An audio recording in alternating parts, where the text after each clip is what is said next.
Hi, I'm Sam Smyth from Smyth Imported Car Service. We have a set of carburetors here that are off a 79 Rolls-Royce that was brought into us to take a look at it and see what needs to be done, and then take it from there, and then call the owner and tell him what other additional monies he'll have to pay and what he'll have to do in regards to it. So anyway, I've just taken the bolts off of this and I'm getting ready to pull the top off. So we always like to show a picture of this so people know where we are. This car was flooding on one side. They had cleaned the gas tank themselves and done some other stuff, but anyway, with that being said, oh crap, there, whoop, pardon my French, but there you go. Look at that. That's just completely black, completely. And then the other one, just as bad. I mean, we're looking at some major dirt here. I'll show you. Look at this. Look at this right here. There's no way. There's no way this could have ran without flooding. So anyway, that's it. These are what the carburetors look like. Set of HIS, where you have to take it off and the floats are in the bottom of the fuel bowls.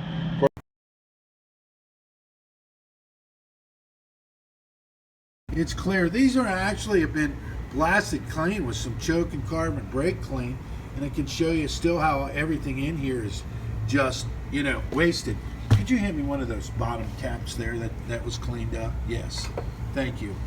This bottom cap right here, if you look at this right here, that was not only clean with the brake clean, but then we bead glassed it and to get it up like new, because it was so heavy and so filthy with dirt.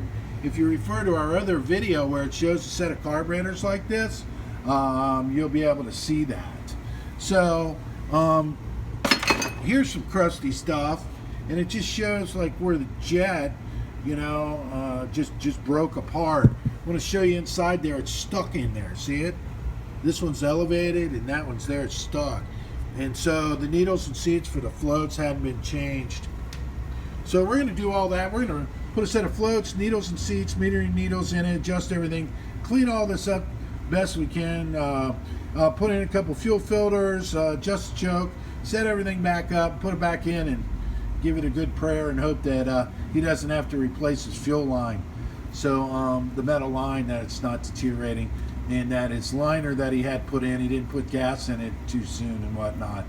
There's a lot of issues that go on, and I could be on this forever. That's why you'd want to, anything like this, don't try it yourself at home. Just bring it to, we're Sam Smyth Imports here in Cincinnati, Ohio.